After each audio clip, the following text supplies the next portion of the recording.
Welcome to the only daily podcast focusing on compliance news of the day. Each morning, start your day with a cup of coffee and Tom Fox, the voice of compliance, to hear about 4 of the top compliance, corruption, or leadership stories you will need to start your day.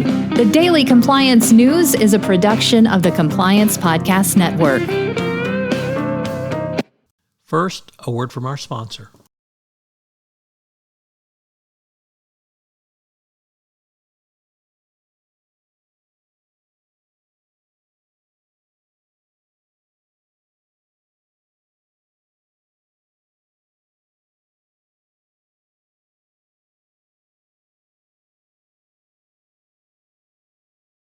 The Daily Compliance News for February 9, 2021, the Tour de Suisse episode.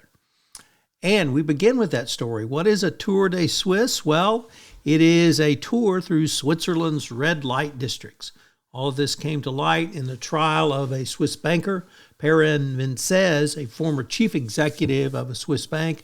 He's accused of making millions through illegal outside deals and filing eyebrow-raising expense reports, titillating the Swiss public with claims of, or expense reports rather, for more than $216,000 annually on trips to cabarets, strip clubs, and contact bars, which authorities have described as a Tour de Suisse. So now you know what a Tour de Suisse is. Next up, in some unfortunately very disturbing news, Venezuelan's courts have upheld corruption sentences against the Citgo 6, who are 6 American oil executives who were shanghaied after going to Venezuela to meet with the owners of Citgo, PDVSA. And if there is ever complete evidence of the corruption of PDVSA, it is this, where they order their own executives to Venezuela and they're promptly arrested. So it looks like the Citgo 6 will be spending much more time in jail.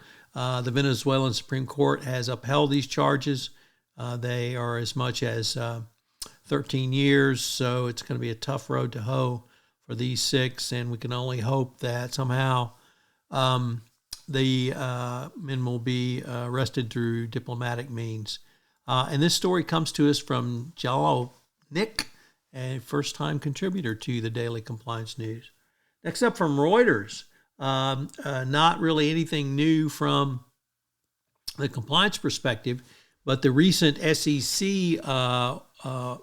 increase in awards has Dodd-Frank Whistleblower Awards is spurring more lawyers to bet their careers in this niche practice area. The agency's program in 2020 granted 6 of the top 10 awards, and where money like that exists, you can bet your bottom dollar lawyers will follow, and they have.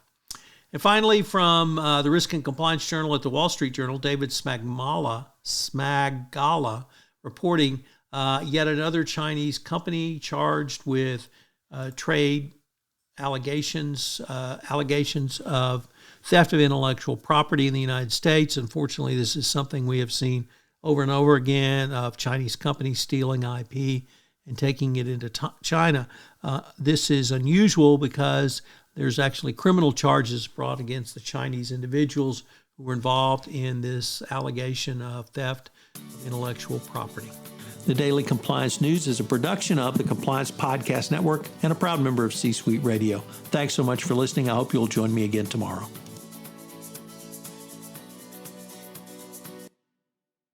This podcast is a part of the C-Suite Radio Network. For more top business podcasts, visit c-suiteradio.com.